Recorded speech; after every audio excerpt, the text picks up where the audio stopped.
स्मरण नमो हरिहंतारं नमो सिद्धारं नमो ऐयारं नमो वज्रायारं नमो लोहितबसाहुरं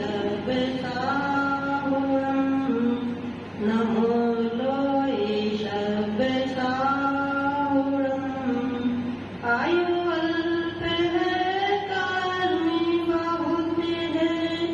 आयु अल्प है काल में बहुत है उन्हें खपाना है लिया हुआ जो कर्ज पुराना उसे चुकाना है जाग जाग सौभाग्य जगा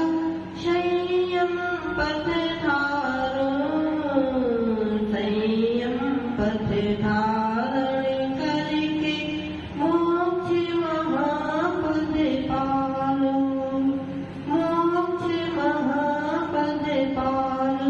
प्रगत्यवाय से आदिनाथ भगवान की अंतिम शासनाथ भगवान श्री महावीर स्वामी की गुरु रामकृपाचार्य भगवान से आदि सागर महावीर की विमल सागर सनदी सागर बराक सागर विशुद्ध सागर महामुनि राजा की।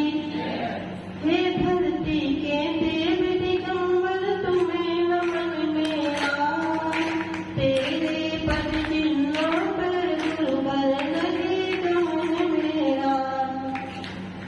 हे धरती के देव दिगंबर तुम्हें नमन मेरा तेरे पद चिन्हों पर गुरुवर लगे गमन मेरा। भारत की चैतन्य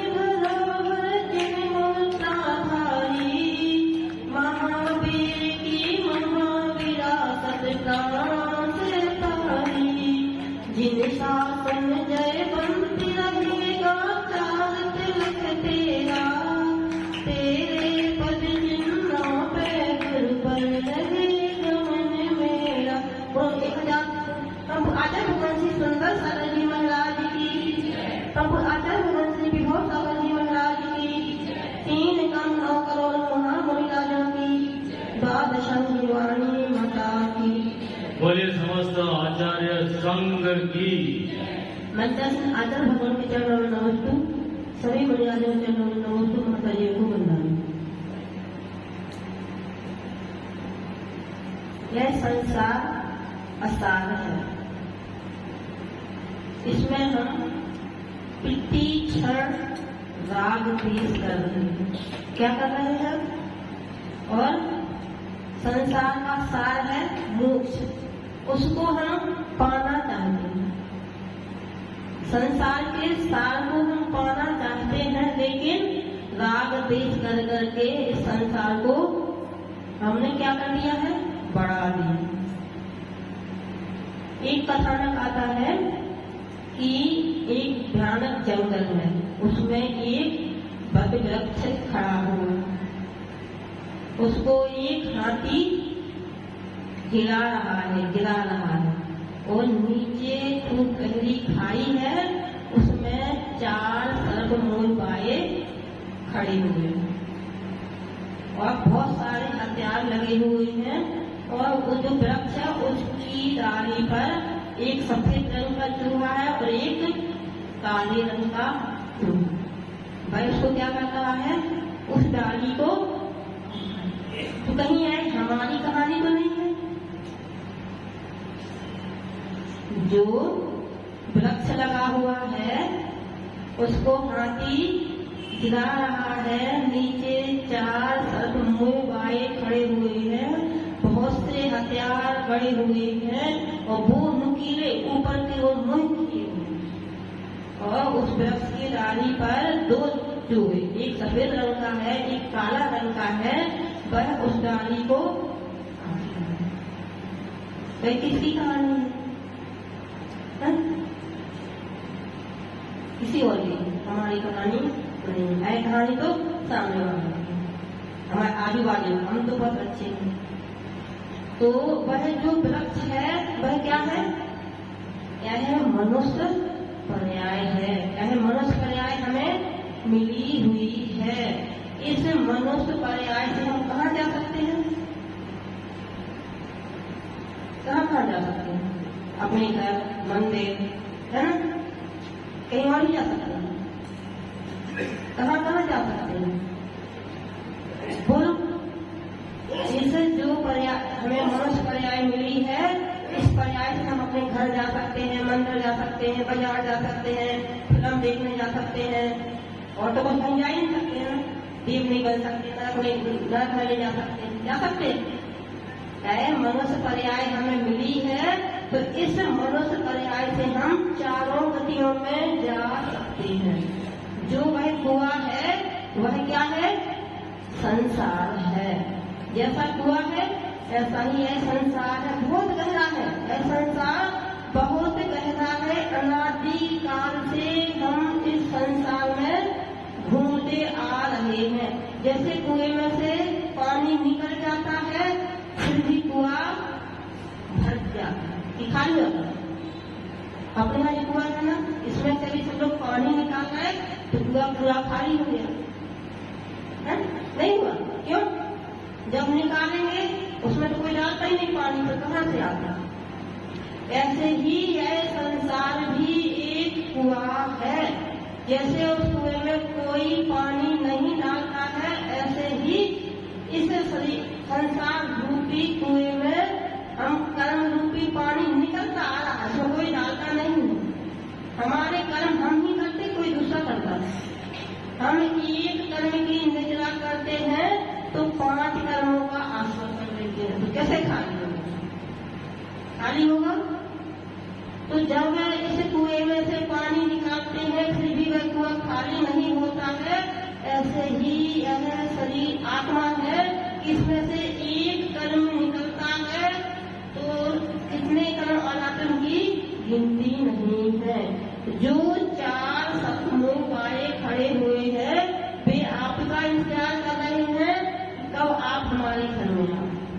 जैसे हमारे घर में कोई मेहमान आना चाहता है और हमें खबर मिल जाए कि फलाना व्यक्ति इतने समय आएगा, तो हम 1 घंटे पहले से ही उसका इंतजार करने लगते। ऐसे ही ये चारों गतियां हमारा इंतजार कर रही हैं कब आप उस तरह की आयु बांधो और कब हमारे घर में आओ। कोई नरक जाना चाहता, लेकिन जो हमने आयु बांधी है वह तो हमें मिलेगी ही मिलेगी। यदि हमने नरक आयु का बंद कर लिया है और फिर हम कितने ही अच्छे कार्य कर ले, कितना ही दान दे ले, पूजा भक्ति कर ले, कुछ भी कर ले, पूरा जीवन संयम में निकाल ले, पूरा जीवन हम तप तपस्या कर ले, लेकिन जो आयु बंद हो गया है वह हमें भोगना ही पड़ेगा। तो वह शर्त हमें बता। आपने मंदिर में चित्र देखा होगा, मंदिर में चित्र बना हुआ है, तो वह शर्त हमें याद दिला रहे हैं कि देखो कैसी हमारी नरक गति में हमें कितने सुख है। नरक गति के सुख को हम भोगते आए। सुख है कि दुख है? अभी गर्मी का मौसम है, क्या है? और हम प्रति संख्या को बहुत तेज गर्मी लगाकर AC मिल जाता है, और जब AC मिलता है और लाइट चली जाती है, फिर क्या होता है? उस समय हम विचार करते हैं कि हमने नरकों में कितने गर्मी को सहन किया।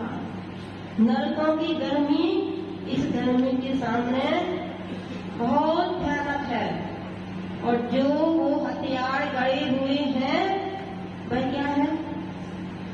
जैसे जैसे हम कर्म कर रहे हैं उनका वैसा वैसा फल हमें।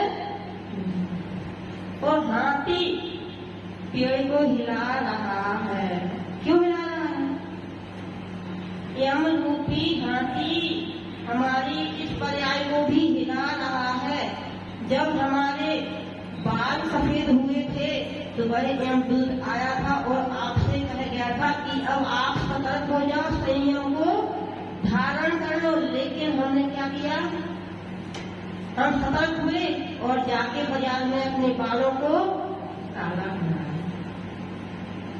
जो यमरूपी हाथी हमें सतर्क करने आया था कि सतर्क हो जाओ और नियम संयम को धारण कर लो, लेकिन हमने क्या किया, सतर्क तो हम हुए और जाके अपने बालकों को काला कर, बस यमरूपी हाथी पुनः आया तो पुनः आपको सतर्क किया कि अब आपकी आंखें काम नहीं कर रही हैं, आपके कान काम नहीं कर रहे हैं, अब भी सतर्क हो जाओ और अपने जीवन को सफल बना लो। लेकिन हमने क्या किया, आंखों पर क्या लगाया, मशीन चश्मा, आंखों पर चश्मा लगा लिया, कानों में मशीन लगा लिया, पर फिर पुनः आया, कभी घुटनों में दर्द हुआ, कभी कमर में दर्द हुआ, तो हमने उनको बदलवा ही दिया, उनको निकाल के अलग रख दवा दिया और नया लगवा।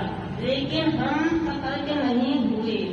उस वृक्ष पर ही 2 चूहे हैं जो हमें सतर्क कर रहे हैं कि राग देश नहीं करना चाहिए, लेकिन हम तो क्षण राग देश।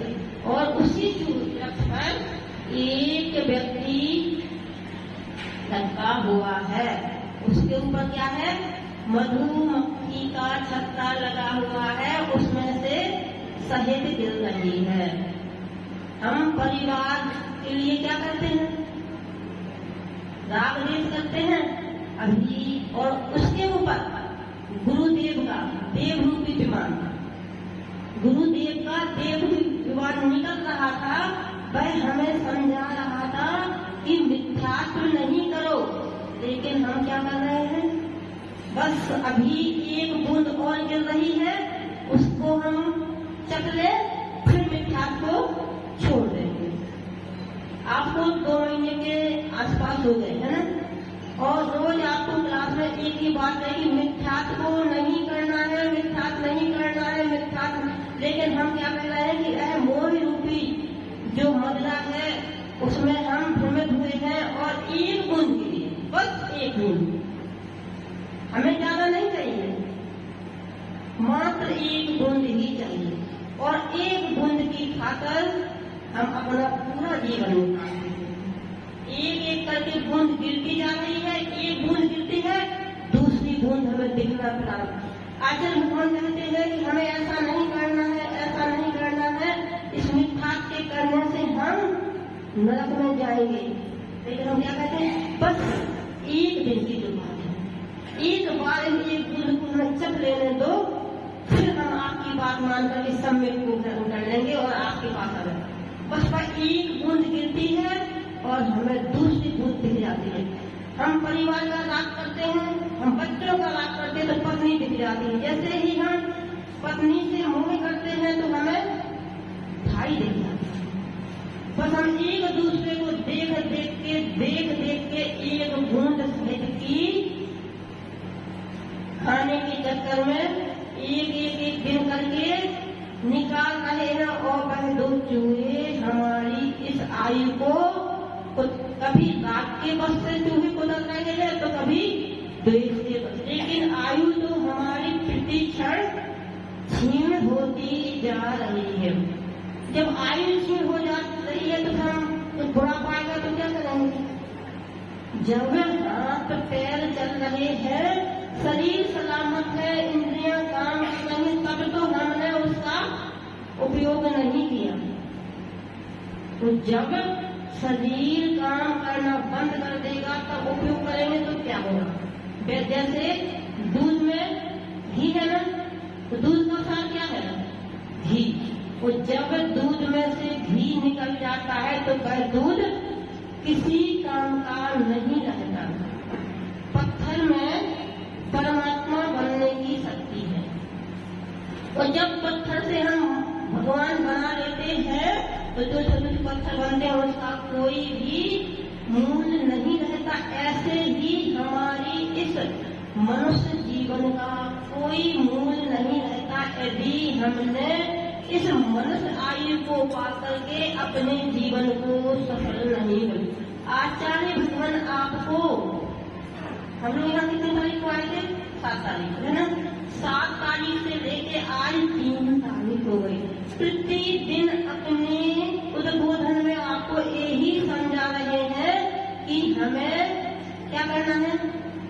भी नियम नहीं लेना है, रात्रि में खाना है, कुदेवों के मंदिरों में जाना। कुछ यही समझा रहे ना? क्या समझा रहे हैं?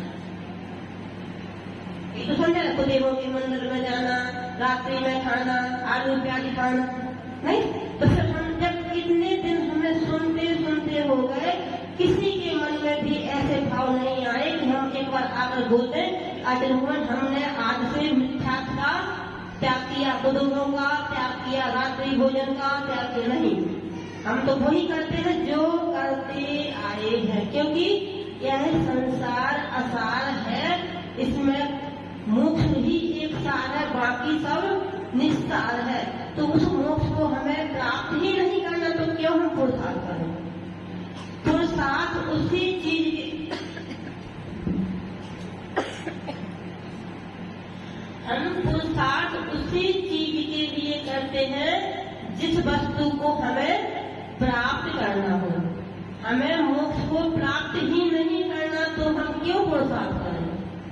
किसी को मोक्ष प्राप्त करना है? नहीं करना, इसीलिए हम करना है तो पुरुषार्थ तो करना ही पड़ेगा। और बिना पुरुषार्थ के हम मोक्ष प्राप्त नहीं। हम सोचो यहाँ बैठे हैं और मोक्ष मोक्ष मोक्ष की माला करने से मोक्ष हो जाएगा। उसके लिए हमें क्या करना पड़ेगा? नियम संयम को धारण करना पड़ेगा, और वह नियम संयम ही इसी मनुष्य गति में हम देखो, देवों में तो नियम संयम होते नहीं, नारियों में होते नहीं। त्रियंश है कि जो देश वृत्ति बन सकते वो भी बिरले ही जीव होते हैं कि जिनको गुरु का उपदेश मिलता है और वह नियम संयम का। एकमात्र हम मनुष्य ही है कि जिनको गुरु का उपदेश मिलता है, गुरु की वाणी मिलती है। गुरु आपको प्रति समय उद्बोधित कर रहे हैं कि जाग जाओ। सूरज आता है, जगाता है और चला जाता है, लेकिन वह थकता नहीं है, पुनः पुनः फिर आता है, फिर जगाता है, आपको जागृत करता है कि जाग जाओ। और जब आप नहीं जागते हो तो वह पुनः चला जाता है, पुनः आता है। कितनी मेहनत करता है, कितनी बार आता सूरज? एक दिन आता फिर नहीं आता है ना। 365 दिन में मात्र एक दिन ही आता है और चला जाता है। वह 365 दिन आ रहा है, आपको जगा रहा है कि भैया जाग जाओ। कभी तो सोच लो कि यह मनुष्य पर्याय हमें मिली है, इसका हमें कैसे सदुपयोग। यह मनुष्य गति ही एक चौराहा है। क्या है? एक चौराहा है। इसी मनुष्य गति से हम नरक को जा सकते हैं, तो मनुष्य गति से हम देव भी बन सकते हैं। इसी मनुष्य गति से हम त्रियंश भी बन सकते हैं, तो इसी मनुष्य गति से हम क्या बन सकते हैं? मनुष्य भी बन सकते हैं। इसी मनुष्य गति से ही तीर्थंकर बनते हैं, इसी मनुष्य गति से चक्रवर्ती बनते, बड़े बड़े जितने भी चक्रवर्ती बलदेव नाग सभी इसी मनुष्य गति में आके बनते हैं। कोई नागी चक्रवर्ती बन सकता, तीर्थंकर बन सकता, भगवान बन सकता? नहीं बन सकता। जब वो मनुष्य गति में आएगा तभी बन सकता है। तो यह मनुष्य गति बड़ी दुर्लभ है।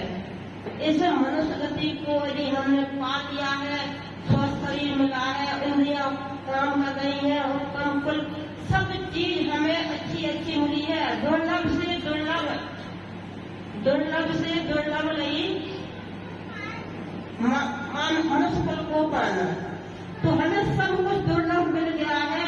हम एक इंद्री से निकल करके इस पंच इंद्री संगी गर्भज पर्याप्त बन करके आए हैं। यदि हमने इस मनुष्य गति का उपयोग नहीं, यदि हम सम्मोचन बन जाते हैं, मनुष्य गति हम मिल जाते हैं। मनुष्य आयु का हमने बंद किया था, वो मनुष्य आयु में मिल जाती। यदि हम सम्मोचन बन जाते तो क्या करते? कितनी बार जन्म ग्रहण करते सम्मोचन बन गए? एक ही बार, दूर से बोलो, 18 बार बस, एक बार। तो यह मनुष्य पर्याय हमें मिली है, हम गर्भज हुए हैं, इसी में हम जप तप संयम सब कुछ कर सकते हैं। हम सभी इस मनुष्य पर्याय का सदुपयोग करें और क्या करें, मोक्ष को प्राप्त करें। उसके लिए नियम संयम को धारण करें। आचार्य श्री के चरणों में निवेदन करें कि हमें भी छोटे छोटे नियम दे दें और हमें भी, जिससे हम एक दिन संयम को धारण करके मोक्ष को प्राप्त करें। तो सभी मोक्ष को प्राप्त करें। आचार्य भगवान श्री सुंदर सागर जी महाराज की